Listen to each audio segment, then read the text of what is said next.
Okay, nataka tukomya wano Kaye Wisdom official page ku Fresh Right wamne ku Point Media. Okutusako bicha eva bitambula mugwanga. Fatala, that's my name, and thanks for subscribing, for commenting, and at the same time for sharing. Panange mwe musinga mbanga mso tubela one mbanga msola ebintu byafene commenting and msharing. Twagamba tuli bantu. Bwetusobye twagenda comment noteka tuli bantu. Twatusobeza naffe tuli no monga mwe. Oba kitegera era nga olunakolale mpisa n'omukulu Kaye Wisdom official page. Era njagala benga tubuzaako ate later inkomeo mbawule kireyo kyagenda obanga tudiscussing muko naye. But manyi obeera ne Fatia ojikiza oli doctor ino mwala gwaletanga nga wayogera osorogamba va mu lubiri naye shamim kakati abantu era obeereyo yagamba obeera ne Fatia ani yangamba obeera ne Fatia ebintu biba bya mirembe era yabadani doctor mwesigwa Dr. Mugerwa mu America anga Wisdom obera ne Fatia ebintu bya mirembe era mutugambire ka abana ba ghetto parliament lusagena n'abarekono nayogera nengamba okay era Dr. Mulamba yangambye nkigambe ndi otuura mboti baleme kujjako dembe lyomu yabayogera naye kakati bagala bali bana ba ghetto kubeera bizanti bali ne Fatia you know na manyaga ngenze Kaye Wisdom tabani wo mulare yakulya ku mato mutali mazzi ne seriraka bulijjo mbagamba twave rengo isingiro ne tuyingira Buganda futuzali doano bibana basaba sajja kabaka nengero twasikyusamu bine bagamba woligwa wendigwa tumala kugwayo kabaka ya Buganda ajjo sembe kyovola buli muntu yenna oba musiru oba mugezi oba mukulembeze wawa kayingira kabaka wa Buganda tukuyingira obo tutta no tumalawo tetubifaako gwerinda mayanja tuchamuteresa ono minister simanyi state minister wa lands sise mbusima ya Museveni ayina ba minister kweka ogena no batunira no basasira era nze nkiddamu oyo musajja mayanja agenda kuletera ekikolimu ku president Museveni nesombaniriza embane Fatia wikire tujja kuba consistent of course one on one 30 minutes nga twogera mu kino na kino kilavulavu simanya bita nera bannanga bantedde wente thank you wali abasajja abagenda ne banjerege nengamba baba bali kuki nenga kati namwe mujje mugezeeko kyenkola TV mberanga kunya wiki nembera ku radio meka nemba ku online here we anjagala bebaza abali Kaye Wisdom official abali Point Media abali Fresh Right UG namwe nabatula ku Facebook pages abatambuza omanya abantu batambuza program wanoke bandaze nga Facebook oba yani nga tuli mu 200k nengana ye bananga wabana abana bali ku kinekyo kyo nyine so mwena abali ebulaya nze mbandiza mbagala nnyo mwena abagira Kaye Wisdom nawe ali awandaba naye nga tosobola kugamba nti Kaye Wisdom kamwereze yekikome nengo oli awo ugamba kale bananga omwana yankolera kale nawe nkutumidde agamba nti Kaye Wisdom mwagala nyine isola muweleza wadde dolemu bannaye kale nkutumidde kubanga bannange kyonkola data ali bwa busere bino byogamba okunyirira kubanga singa nzija mu saati emu singa era bayomba Wisdom bannaye ne saati emu byo singa bannangira muwagira ko Kaye Wisdom mukubira ko kusimu bulijjo magamba nti namba yange eri 070 ana mu mwenda ana satu mwenda 0701 494039 eri ku WhatsApp sindiko ngaye Wisdom manya kyagali mu namba kusindikira dolemu $3 nja kwebaza olwo mukyala yampereza dola zali 2 nempandike line gunne mugamna mama neyanzege nange nsimye yakola ka audio nanga agomana gwesikula bangako ne bakuwereza sente no damu no webaza ebyebe nebigambo oli ku dola bili konze munayi webale tuli mu struggle ofuna yakugulya data no ndaja kunde toluddako son mwagire nezino channel zemberako Point Media Flash Right Kaye Wisdom official so government Kaye nze ngendo gula amafuto ba data walu nana tubeerawo kati ono lwakwanga ayogeza maanyi ono juzi yabadde afunya akasimu ate nakigamba mu abali eyo ne muwakana waliwo abantu abamu abakanada ne bagata ono mwana asoma kati ku university yali juzi afunye akasimu bagenze kamo bako kubanga ngeje abadde tamanyidde simu yes so kubeera enoga ne Fatia yabulwa ati simu bambyeko simu uno oba naye Kampala yabadde agiyita bizimbe yakagifuna ate bagibbye kakati ebyo muwagira abantu omanyi struggle kankule Fatia tuli mu Uganda ng'abantu tebakyamala galaba mawulire. Omuntu alinda Kaye Wisdom okwogera ku nsonga emu oba yalaba because nabagamba I'm a political and social analyst. Nze ebikwatagana na social life ne politics I do that. Sayagala nnyo concentrating ku economics kubanga abantu bali bajaga wisdom bye no bimanyi kyovula abantu bali so bachita batya bewunye okulaba nga bantikira ono kyali bulinaku yasoma yes nere kituleta n'okwogera naku yanse eno twagala okulaba abantu nga baki bali bulungi mu byenfuna mu bufumbo ne mu byeggwanga Uganda jege no buloyogero bako n'ekintu ky'okyuseri obulamu bw'omuntu wow ekitiibwa kya Mukama yes ekitiibwa kya Mukama so kakati kiki ekiriwo kale ndoza wisdom Kaye mumulidde atubuuzizaako njagala tubenga there are so many things ebitambula mu ggwanga that's why twasazeewo leero tugamba no abantu ffe tugenda kubeera nga tuba ma info katumuleete wisdom abenga ayogerako nammwe wisdom olw'ensonga ezitambula mu ggwanga ng'omwe muli essanyu eryalumbuye lumbuye is out of prison essanyu erindako olaba bali abaagalana ono avudde wano okwata essimu kati oli omusajja asobola okuba nga agenze naye wefuula ayogera ku ssimu naye ng'agala kuwuliriza mukazi we byayagala amukubidde essimu era kati alaje mikyala waludde nnyo ali ku ssimu kati naye neefuula mba mukubidde essimu ate wagenza alinaano no lumbuye wetwogerera yateereddwa era waateerwa tetusobola kyogerako ku kyano zonna nti nze omuntu yenna ayimirirawo ku lw'abantu I stand with that person. Lumbuye yakola ensobi mu wayogera yes bw'aba yagikola naye ekisinga obukulu nze nabaga 80% of what that guy was saying nzi consideringa tukola ensobi mu kwogera era nze navaayo ne ngamba minisita oli emu ne muga minisita nga mwe muyita opitotik kooti y'abo abantu b'engulu bagita opokopi ye kooti gye batwala kanyamunyo naye pokoti kyonna kyekiri we muba munenya Lumbuye mwana wa Nambi na Kintu mwana wa Buganda Katikira jamu kuba emigo abayagala owekika wali owakasolya wali owekika olunyiriri bonna gye bali they will discipline but osobola kuba n'ogamba Lumbuye yasoba obwakabaka wa Buganda nga ate gwayogera leka minisita wa Buganda aveeyo agaye bannange Lumbuye yakola kino na kino we shall listen enough about half Baganda because we are here if you talk about Buganda Kingdom oba Baganda people tetutege Buganda Kingdom tutegeeza abantu abaganda tutegeeza abantu abakuliddwa n'abazaaliddwa kubanga Buganda yali nsi before Uganda okitegere we pledge the kingdom kyekivudde ne Buganda yamanyi so nze ndi musanyufu kiraze mu nsi yonna nze nayimirira ne Lumbuye nga mpakanya enkola gye bali bagenda okukolawo okukomyawo Lumbuye because take yali yasayininga ku conversion libateeka conversion ezo batula nti batuddeyo bati ng'ali sayiningako erigamba nti tozengayo muntu mu nsi gyazaalwa singa you suspect nti gye muzza one he will be subjected to torture ekyo tosobola kuzzayo refugee yenna olina wataba na papa so nze ku kyalumbuye sirema era sijja kulema mukisinga bbiri nga nebaza bannayuganda abamubeereddewo bannayuganda abagenze ku embasi abeefiriza emirimu gyabwe abeekarakasizza okuva mu America Europe Canada yonna mwenna abalina kye bakoze bannayuganda fe abeuganda wano of course kyali kizibu kubanga Uganda ubeera wali neweekarakasa ne bakuba essasi nze wisdom okumira ku byalumbuye mwabamu kye batamanyi kyanguza ne action eddagala lya action liba lya Panado nga buli lunaku mmira yeejeji kuba nafunanga amasimu agatakka wansi wa 30 va ku story za Lumbuye lekera okwogera ku Lumbuye sebo tobiveeko kale gijje video eyo neŋŋumya mutwe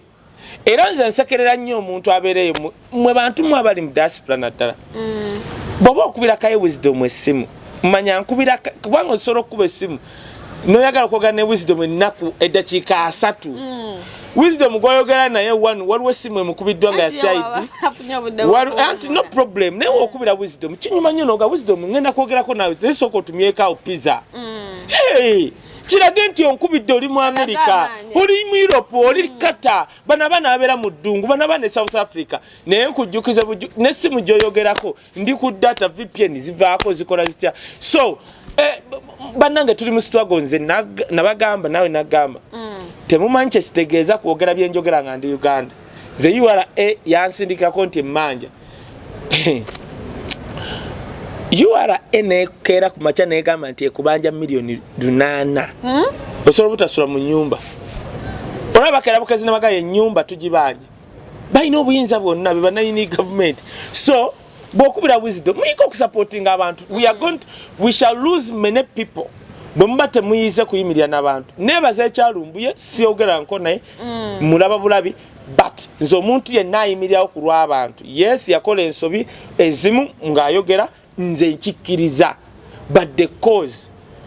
because nange ninda change nze waliwo ebintu kati ebyantama siswala na bibuuza president I will never say nga nsikanye president Museveni nti sebo ogenda kulwanyisa otya corruption I will be so stupid because mmanyi tasobola tasobola kulwanyisa nepotism fundikira kwa ekyo so I'm happy tumulinze nze nakola tribute tulumbuye ne banvuma abalala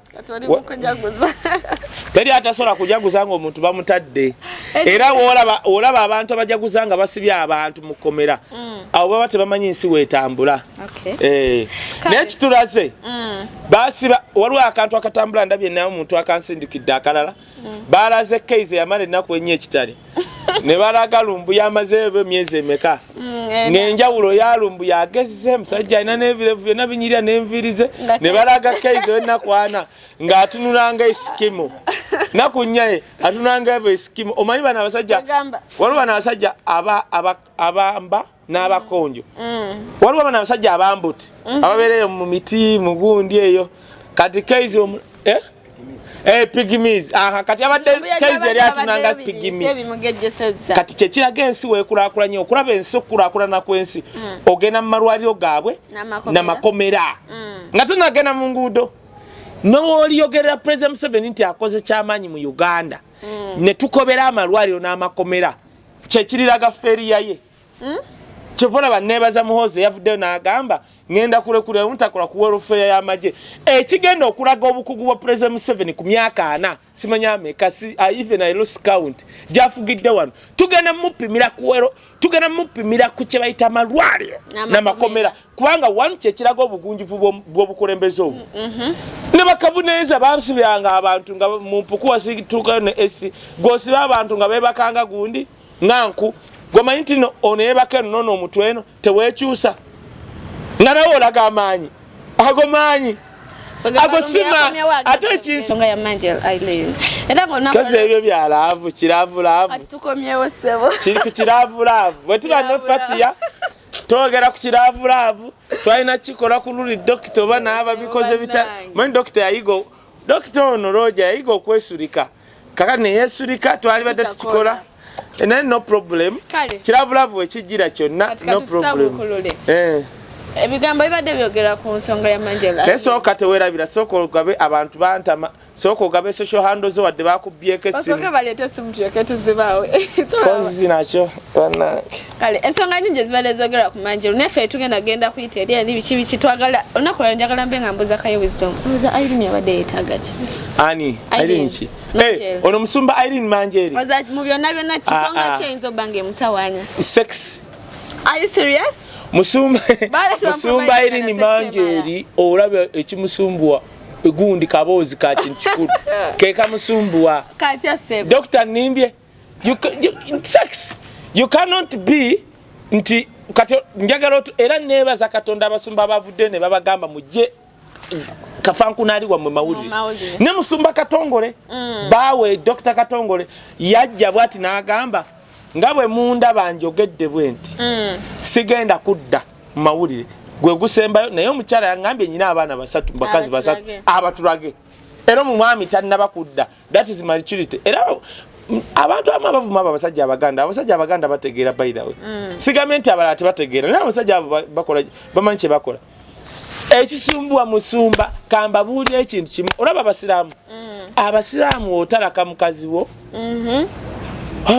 no musigala mu nyumba eyo bennaku 3 basoka nga mwenna muli awo mu nyumba omanyi lwaki kakati kuba pulani olaba we Brenda nga yawukanye ne munne amutambuza akannaginagi kati bawukanayo bati eddiini nebagamba musigale nga musula mu nyumba eyo emyezi 3 abo tebasobola kugumiikiriza nnaku 2 nga tebanneekwatako osegedde kakati kitegeeza nti obusiraamu bwayamba nti musobola okubanga nti waliwo mwanyize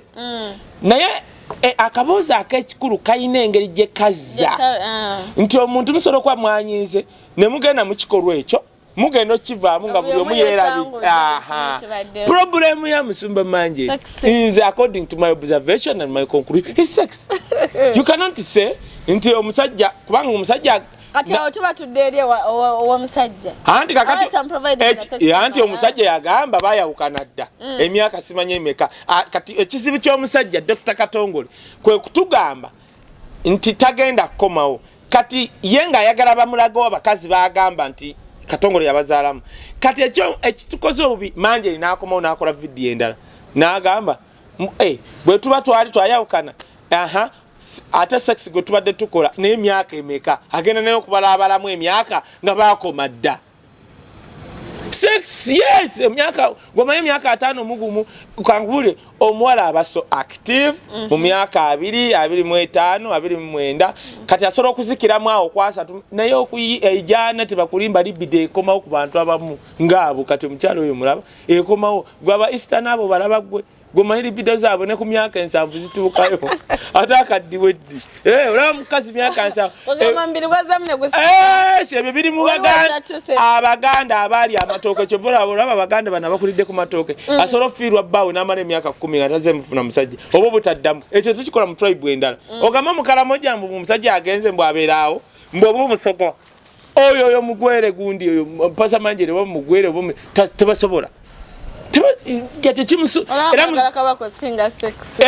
yes kati atabo anti abaina kabaka tebabo kati abo tebaina kati ebyo biri mufe bahafu Baganda fa Baganda bakulidde wano nti twagala kabaka okusinga sex. Kati we kijja kwa baba Easterna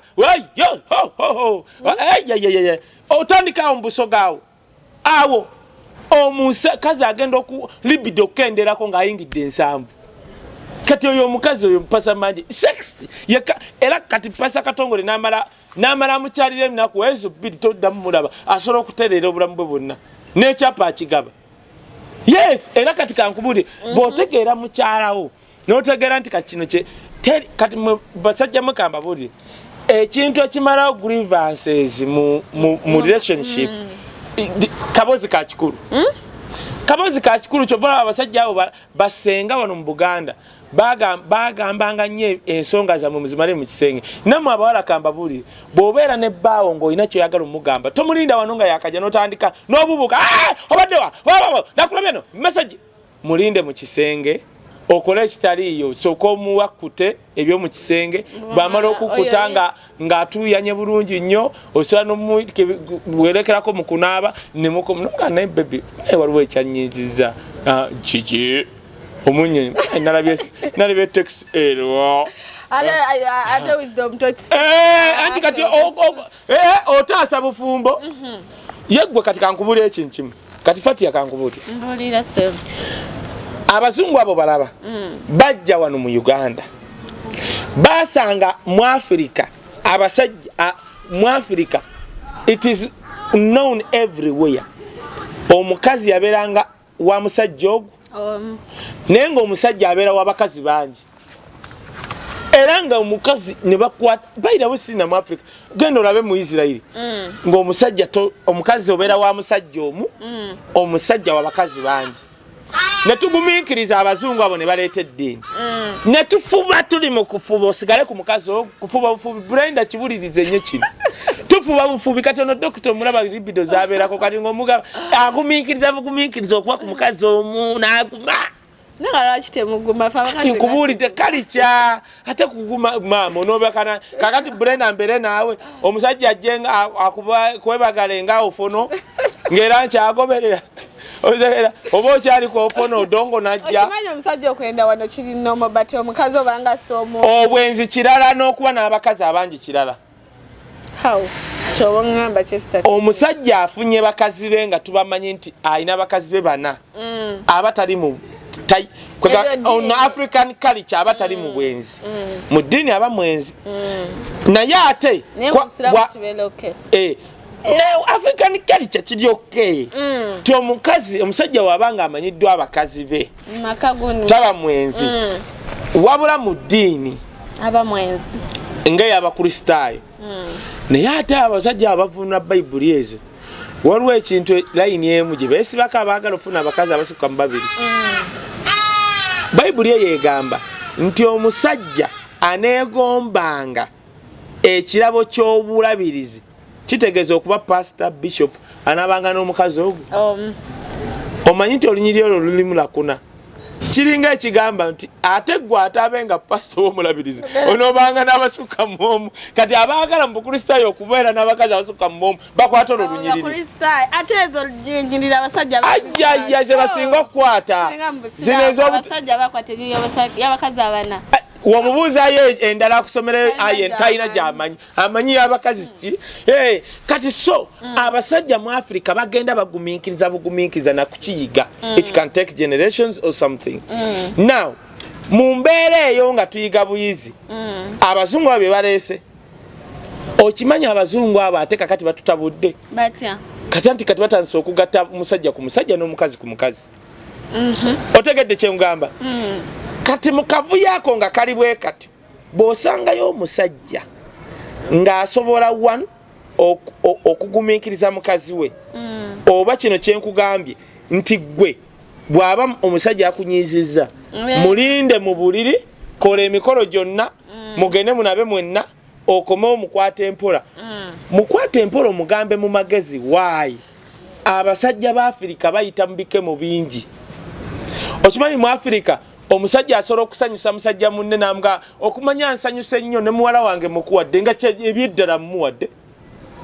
n'obeera awo fatiya nga baggabadde kati tusobola okuba wano nga kitaawe yaggabadde naye nga tetumanyi ng'ate naawe tomanyi nga yagabira dda hayi. Awo nyini Kaye Wisdom omanyi eno sho tugikola nga twagala abantu babenga balina bingi bye bayigamu. Actually oli lucky, let me tell you this because when Peter James there are so many people bagala oyogera about love. Okay. Wotandika okwogera like balina ebintu bingi nnyo bye bayigamu. Awo nyini ku nsonga ya Manjeri Island njagala tubenga twogera olowooza nsonga ki eziyinza okuleetera abantu abafumba babiri nga bali mu maka omusajja oba omukazi okutuuka ekiseera nga tewakyali akwata ku munne balivinga nga bogamba nti nga they are enemies nenga outside tetukimanyi. Munnange nno kambabuulire ebintu ebireetera abagala naawe bitandika nga byakusaaga ziba nsonga ntono ne muzigayaalirira. One, njagala fati ogende n'abatula bano banoonye movie gye bayita War of Roses. War of Roses ya Michael Douglas. War of Roses Michael Douglas yafuna omukazi yali athlete ne befuna mu bintu by'okusaaga ne bakola omusajja n'akola nnyo kuba baafuna ennyumba nga yakabi mu America ng'alina gisasula. Kati omusajja bambi yakolanga nnyo time n'ekendera eyo omukazi. Kati time weekendera gye yali awa mukazi we. Dr. Tuyoke time weekendera gye yali awa mukazi we. Kati omukazi mu busunga biringa mufecho gama mucha bawe nti bawange kale nkimanyi okola nnyo bya sente bitana ye panga yo time mufecho bimugamba omukazi yagenda nga okulabanga wajja bwati omusajja aba ku masimu mu bitabo ng'omukazi sajja alina office waka ng'akola nnyo lwa nnyumba eyo gye baali bafunye yali mansion. Actually mukazi yagisportinga omusajja na ujikolo soro funa mortgage kati ng'akola nnyo okulanga bamalayo mortgage. Kati omukazi mufo kyogamba bawe nti mwami kike nagambye timugende muwe ebisobooza amale mugambe naye mwami nkubuli ebyaddala tugendeko out nga ibyaffe tiyakimugamba kati nekirinya ku stage 2 babanga balyanga ku dining ng'omukazi takiwulyanko nga balina abaana babiri yagenda okulanga bawe buli wabaalya bwati yagenda okulanga bawe aswankula kakiri ekya time kati atandise n'omujjako emize okuswankula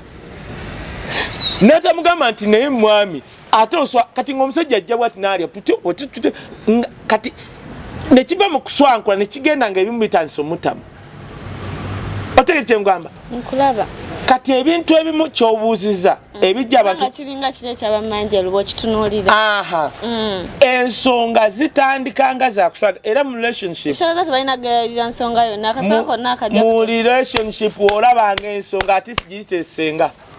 nga bukyali tolinda byakusaaga ebyo bw'olaba biganye kubira kusenga. Ate ekirala abasajja mulwakwa abasajja tebakula balinga baana bato actually baana bato teyajo mwanga yakakufuna jana fati yolabe bere lye linyirira lyendabira mu kagundi ako teribanga ko lya mwana gogenda kuzaala first person liba lya musajja gogenda kwagala wallahi era goine mukwate mpola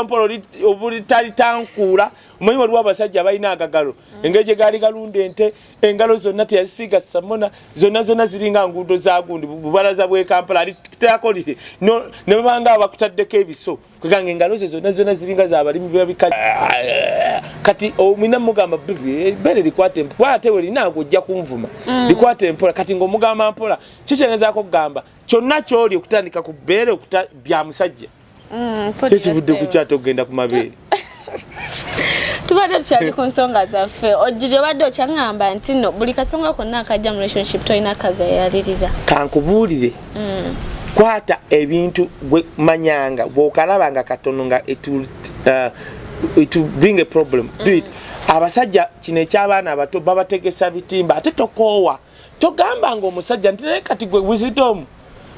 bw'olinga mwana muto dulin juice nakulabula ku kya hasifa ate tukyali ku kya hasifa wayiseewo emyezi 3 ate kakati blenders oyo omusajja akumikiriza na 3 giyiseewo abalayi ba wiiki obadde akyotegeeza 7 anti nkugambye olina bategesa bitimba nkugambye genetic yaba si bonna wali abasajja abeekomako gye bali kati njogerera bano abaawubwako muki otegeere ti genetic y'abasajja ab'Afrika babategesa bitimba why kuva edda nedda okuba n'abakazi abangi tebuba bwenzi kati tuze mu mulembe ogwa modern tokoowa nga wootako gomanyi ngenda nengende waffe kati bwenzijja kubanga abaana bewaffe nze taata eyo benasikira bitya kati bwenzijja bwe bakakuwe breakfast eba heavy mama akabalo kulya breakfast kakati tulinawe muganda affe bamita nalo ngatane kugamba kati ampita anko kubanga ndi anko w'abaana abewaka oba kati onoolya nvaaki ekyemisana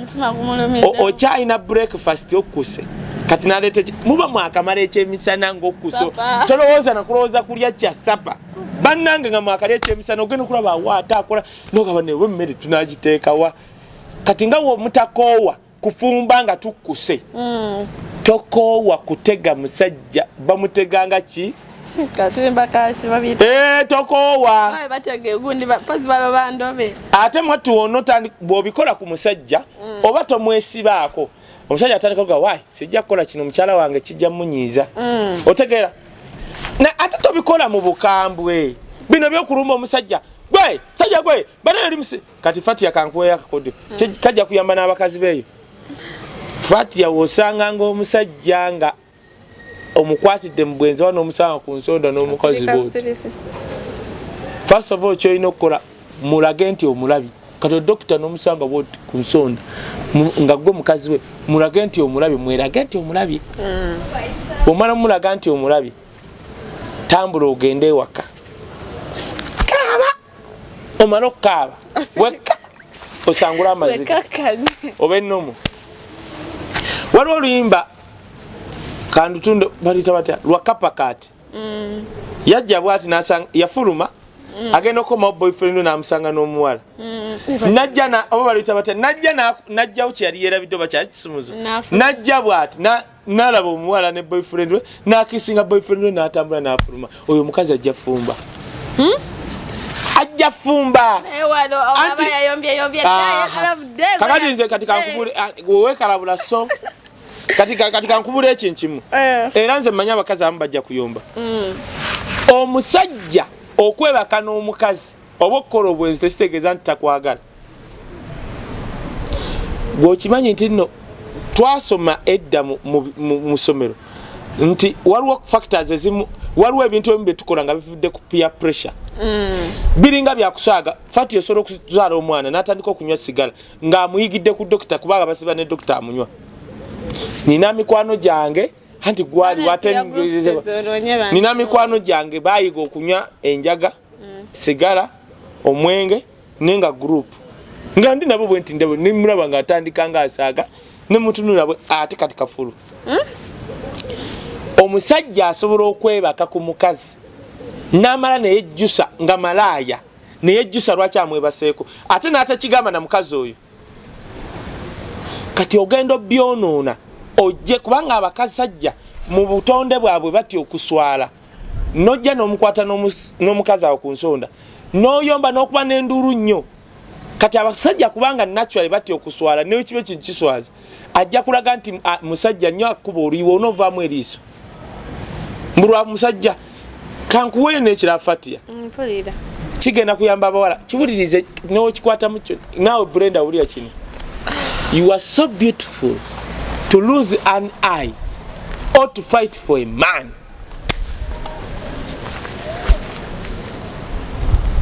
Gwatagate kyemgamba mpulira kyova nsirise n'ensengejja bwenti muli balungi nnyo bawala mmwe okukayanira abasajja okujja n'osanga omusajja ng'ali ku kisenge n'omuwala n'oyomba n'ofunye engoye zo n'olwana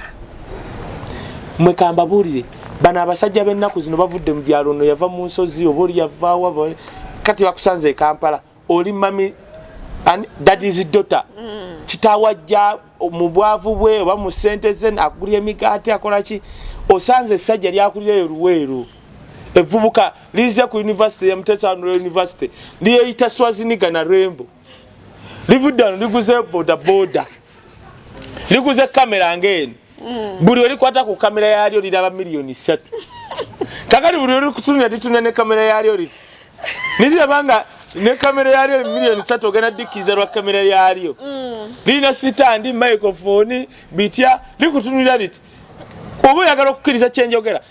genda akawungeeza ako osanga aba boda osanga wa boda ng'atudde ku boda ngayogera n'omwana naye ng'omwana yayimiridde buli wali weeweta liti eryo ligolooba boda liweeta boda ery'emiliyoni 4 g'oyimiridde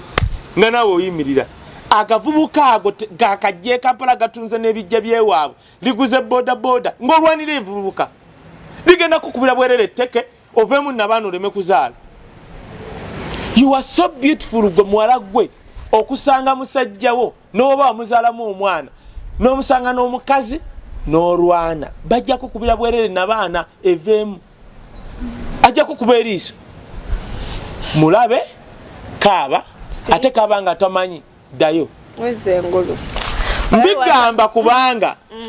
ojja bisanga sigambye nti bonna abasajja benda batyo naye singa kigwawo what is your reaction oyo omusajja ali wasa okulwanira okay kati kankubula ekintu kimu osobola okukaaba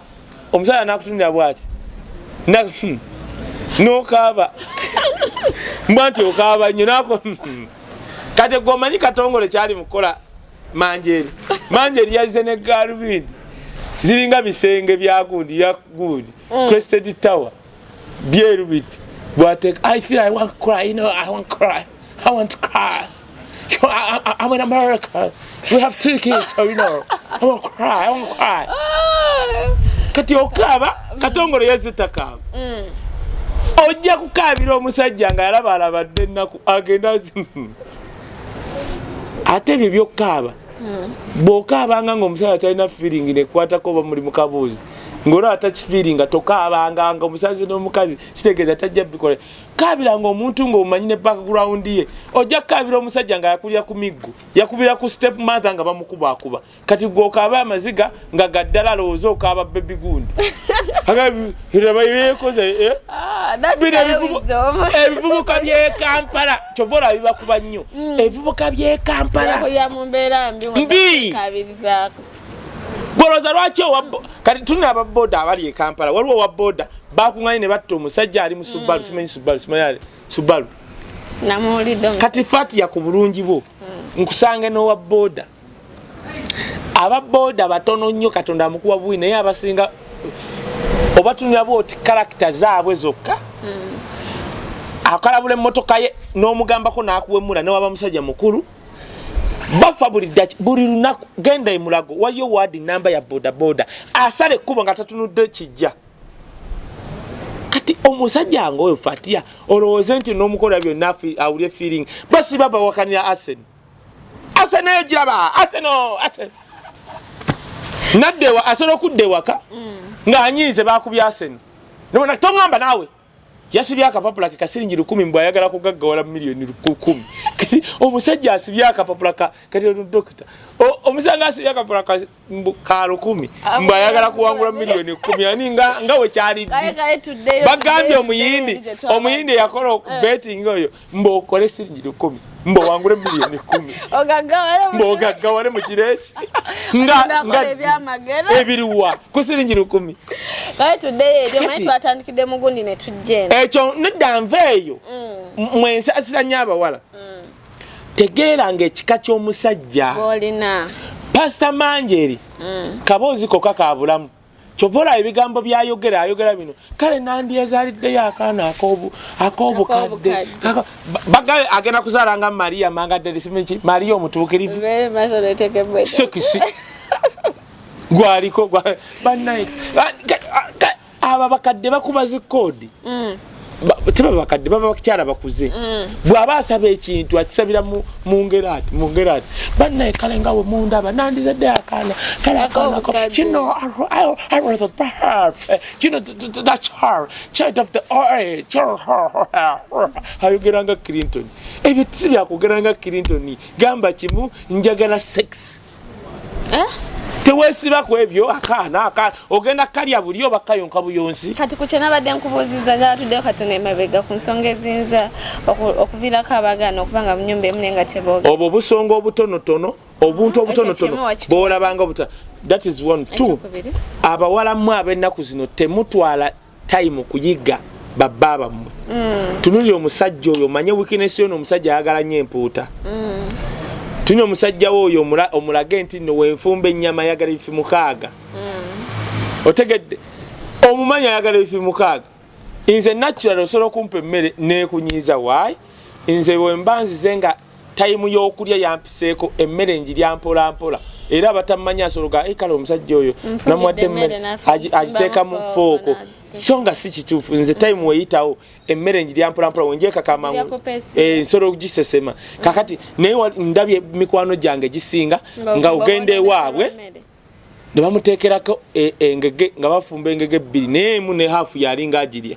bamuwa omutwe baddira engege emu bakisalamu emirundi 2 omutwe n'ekikira kati essowaani namba yenva nebanga esepiki kati gwatudde wano weraliikirira era lumu era woddayo n'olaba ebifi bamuwa bifi 6-7 koota hafu yonna yagirya kakati butategeera na butasoma bbaawo otegedde kye ngamba firi sooka oddire omusajja oyo nga tonnaba kugaziya amagulu go nagenda ne mubuliri ogambe naye n'omusajja n'amalako naye bintu bya bulijjo nga tonnayogera ku sente zijja zitya tukoze tutya bitya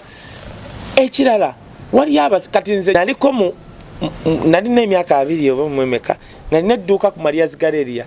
neewuunya nga amaduuka g'e Kampala waggulu agasinga galina ziroogi ng'abazigendamu be basajja abo ab'amaduuka n'abakazi abasinga omwo agenda bwati mu lanchi ng'avudde 1 hour lanchi agenda girirawa mu loogi wali waggulu kati nina that entisa gye nalaba nenga nina bakazini bange abalwalira ewa Kisekka ng'abasajja abo bagenda buli wakwana netteeka egi ngenda kutwala Japan nawe otandika okusobola spare ebiseera ebyo ng'Abachina tebalina kujja bangi balwala baali bawala balungi balwala waayi abali abasajja abasuubula bayinanga ssente nga yo kuteeka milioni 2 tekimusala kasita akola ki akutwala mu buliri bwe bakikolanga abawala bwe batyo kati entisa eyo gye nnina enkanga nnyo kubanga nakikola ki temptation omukazi ne ssente nti bawa asobola okubeerawo ng'akolekera omutwalo gumu buli lunaku gugwo olyo naga omusajja oyo okolayo naki vaayo nkupangisiza ebbunga ekintu kyenneewuunyeza omusajja ayinza obbanga akuwa tugeze emitwalo ng'ebiri tugeze every week galina ava eri n'akuwa emitwalo 10 n'olaba nga yasinga anti kyekyo nze kati kankubuulira ekintu kimu lwabwavu buno bwe banteekako nakwogerera abantu nze mukazi eyanzalira omwana nali namuteeka ku musaala nakiigira ku mwami bamuyita Apostle Julius Oyeti Apostle Julius Oyeti yali aŋŋambanga mukwano gwange musajja w'amaanyi nnyo mu North ye Bishop wa Lifeline Ministry yaŋŋamba ekintu naŋŋamba nze nyina ssente ze mba mukyala wange buli mwezi si kubanga nenzi in case kwankati okay asobola kuba nga alina kyayagala kati mu butono bwange kati nange nenga buli mwezi nsobola okuba mukyala wange $10,000 kandi nakiraba yo asobola kuba mu millions whatever nakiraba abakazi mbawalamu mu mpulirize mbawo asobola kuba nga buli wiiki akuwa $2,000 kati nga wogambi whatever ngakola n'envidiyo olyawo akusasula TV muri mbulamu omusajja najja nakuwa $3,000 omulundi gumu neta naulabanga wakabi naye nga tagenda kuwa $3,000 buli lunaku oba buli azikuwadde kubanga akusike area nakyogera nga ndi lumu ku NBS singa abawala baali balowooza ng'era bategeera bandikoze decision ezigasa mu biseera byabwe by'obuvubuka fati olaba wano oli buli decision gyokola ekuziika oba ekuyimusa singa abawala kankyogere bwe nti abawala be Uganda mostly singa baali bamanyi nti bakaddiwa bandikoze decision ezitegereka olaba Zali yatugambye waliwo ebifaananyi ebyafulumye nga bamwanjula secretively n'agamba ayo video ya mwana wa gospel kyatalire Vixen wa Pastor Bugembe alina sente solo kuleta Zali mu video yeyo video nejja mwaka kati Zali move kati ali myaka oba meka move kati alina decisions alina okukola mu bwangu kubanga ali myaka gikaddiwa kati fati yagwe Brenda n'abalala nawe andaba kugundi eno decision gyogenda okukola myaka 2 gy'olina oba 3 ekuziika bulijjo nkyogera abawala be Uganda kati tuli ku university kati abo n'abawala batambula picture gye balina mu bwongo kwagala bavubuka balina mifumbi kati omuvubuka yabaddanu ng'alina emifumbi yenna atambula bw'ati. It is good to feel kwanga kati filimu z'abazungu zitwonoonye buli walaba filimu bw'ati omuzungu yeyambudde Vin Diesel n'alaga 6-pack n'alaga omubiri nabwakulaga ng'akutte Vin Diesel akola omubiri ogwo ng'agenda kuzanya filimu ya Fast and Furious ne Vin Diesel alina olubuto bweru terumanyirwa ono dokita naye oba bagenda kukola video basobola muteeka ku diet ya mwezi mulamba n'akola akanyama ke baagala n'akola gundi kati gw'omulaba mu filimu be bana abavubuka be Uganda mufo ky'okukola ssente basiba mu jimu anti gye basanga bumama akola bw'ati mu jimu kati olaba obwenzi kati obuli e Uganda buli mu sauna ze Uganda buli mu zijimu omulenzi aba mu jimu n'alaba omukazi azze ng'omukazi azze anoonya musajja n'omulenzi ali bw'ati nejja okuyamba let me help you nataliko mukosa setup namukosa kakati anti jajja sente zakuwa azijeri nazireeta olaba network y'okulwala eriwo wano simple as that kati ekyo kimu ekyokubiri kwata koyo guy n'emifumbi gye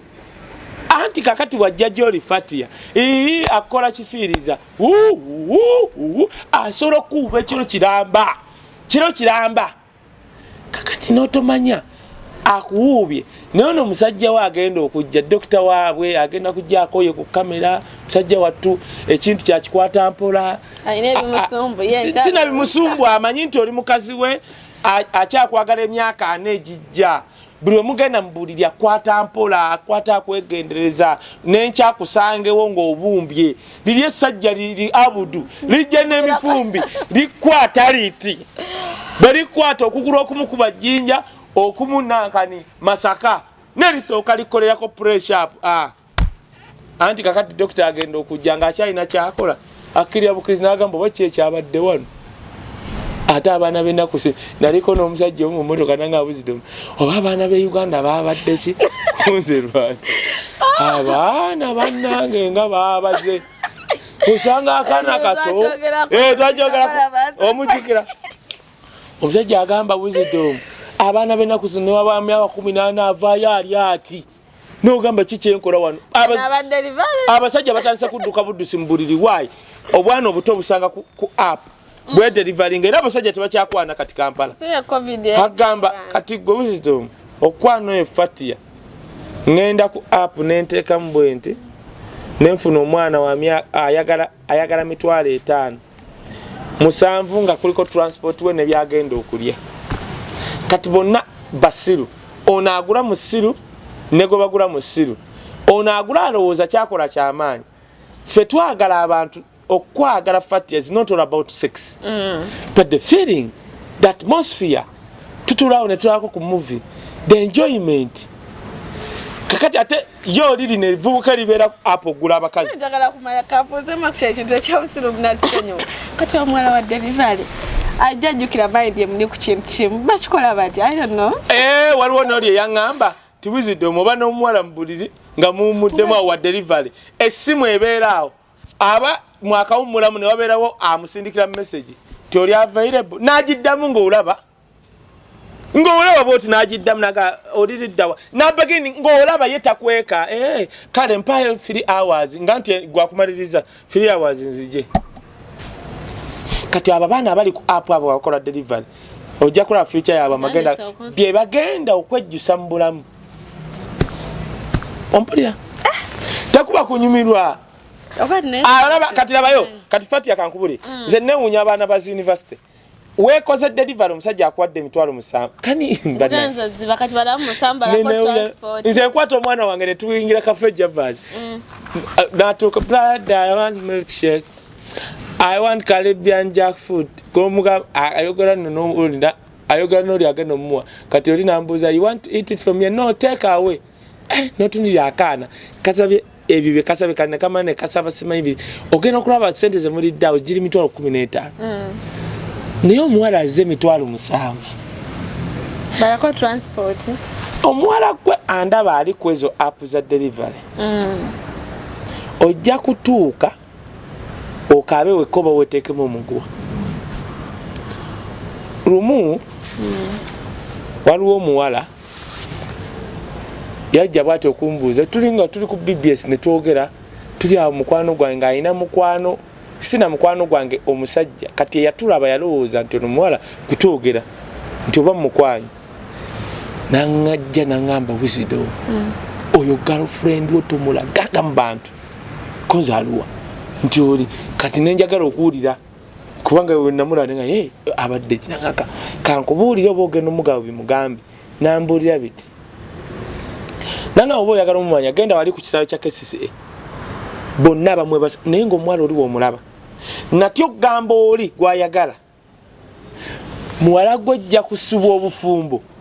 oyo omusajja wali kutwa omuvubuka oyo wali kusitula okutwala ewaabwe nga kitaawo omuvubuka oyo wali okoze delivery gyali otegedde lumu nja kujja nkunnyonnyole aba bana engeri gye balwalamu nga episode yakuyigiriza baana ekintu ekyo actually oinako bye wayogera n'empula nga binkute ku mutima so I think oba bayo omuntu alinga Fatia n'obinyumya I think ajja kufuna mwete tujja gikola episode abadde batula ne kampunzika bwe ndikukyamanje tujja kikola tujja koma mbayigirize kubanga n'ekitongole ekyentambula nakyo 1 second wosobola okulwalira tujja najiyita messing up kakati ate waliwo n'endala waliwo nalabe gundi yaŋŋambi waliwo omuntu omu yaŋŋambi tugenda bagenda kola short movie ku kye namugamba engeri gy'osobola okukubezaamu omusajja nga yeeyagalidde kubanga why will you go n'omupatana ne muli emitwalo 3 2 nga tomanyi na status ye kakati naye kati nja kujjamba so message naye otherwise manje eri wanaafunayo omusajja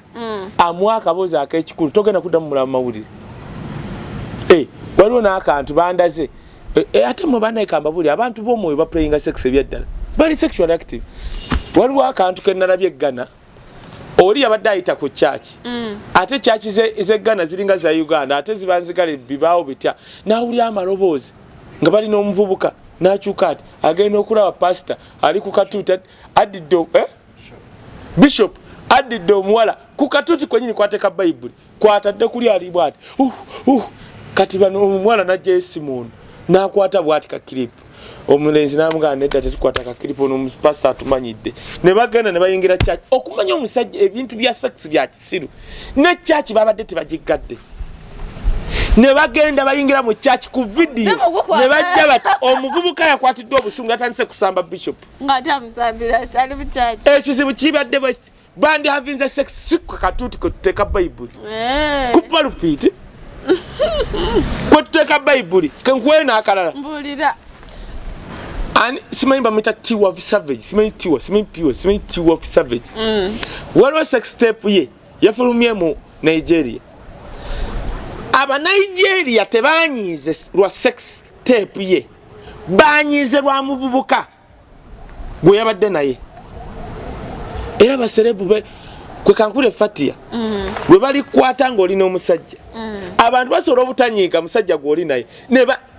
no butanyiiga gwe praying sex ne banyiiga lwamu kwa fatia abantu abakulaba bangi nnyo bali abaga bambi omuwala kati Brenda oyo tomulaba bwe yeesiriso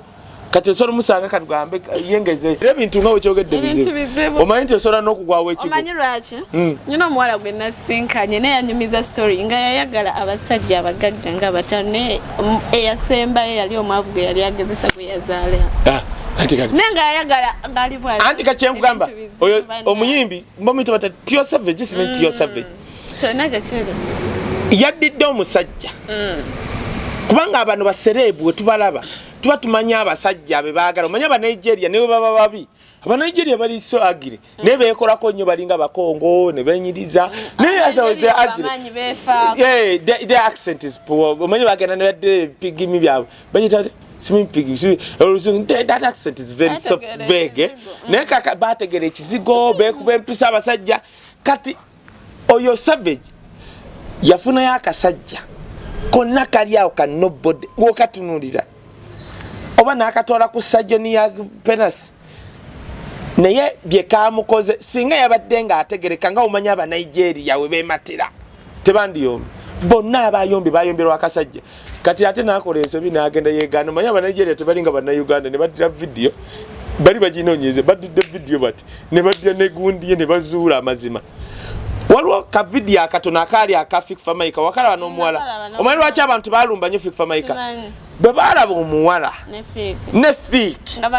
kaganga balaba kibalansinga nesinga fik yalina asogera omanyi ebivumo ebandivumya fik ne kati fik bamulaba kakiringa ng'ogamba nti Paraso ne Shasha Brighton teri ayomba otuna Paraso is a complete artist endabika structure ye botuna Shasha Brighton tobaako kyoyogera ne leta Paraso oba nani era sogera wamanedda kati kagamba abantu batabula obwongo otegedde kati okay so Manjeri nze njagala mugumya abavubuka bangi naddala Uganda abali good in bed omuletera Manjeri ayi Manjeri onomuwaki ye yakuwa temuletera abavubuka we bali ne babayimbi kati Manjeri wabanoonya omuvubu omwana w'omubukadde ne babayimbi abayimbi tumusimba oyo gravity omusimba Manjeri mwike nagambye African culture oli wayongerako omukazi wokubite babwezi tumusimba gravity oba grenade msimba oyo grenade yo Manjeri taddemu nakulowooza katongole ababana kati bakube bakuli werema ne bateekako amatu oba nnyonyoro oyo gundi Manjeri kati Manjeri afune obufunyi mu mwana amuzengulu ebyo taddemu kati kankubule grenade nakwata oyo kati katugambe yani omulala kati nkuletera abavubuka kati Manjeri waliona abavubuka kati soka Manjeri mchala alabika bulungi waliyo abavubuka ebyo gamba mwana wabukadde asobola n'okuzaala omwana nga tategedde nakutegeera abavubuka wano webali abavubuka webali nga tomunnyonnyola njagala kati kankubule Manjeri sente zazina taina stress gwalina wakatongole abavubuka webali abavubuka kati nze Wisdom nandigambye wendi naye kati nze Wisdom ya stress zange bagala kunsiba kati Manjeri naye bali bemuwadde bamala n'abalala ate butogera abavubuka bali wano nga team no stress bakwata alright Wisdom Kaye tuyanza okwogera muko naawe kino bakiyita tukiyita kitya kimeza kiravula kito kati kiyite ekilavulavu tuyanzaba mikwano abatambudde naffe okuva gye twatandikidde mpaka ano tukomekereza Fatya that's my name era mbadde ne Kaye Wisdom era beera nga mbeera naye okitegeera Kasavu Kanyama nga mutegeera biki ebitambula mu ggwanga tubabuusa about love oba kitegeera abeebereramu tugenda kujja nekyasirimu mujja kwetereza no problem okay bye bye mbadde ne flashlight Kaye Wisdom official page wamu ne Point Media mugenda musubscribing mucommenting muliking bye bye till next time.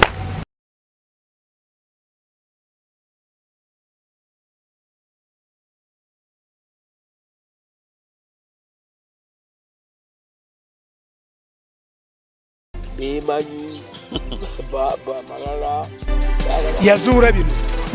mu bisanja bisatu yazuura bino awo okutte wafu ate wajjako wano mulanga abatasaaga zino channel z'olaba ez'abadokita n'abamu abalangirako obulango batya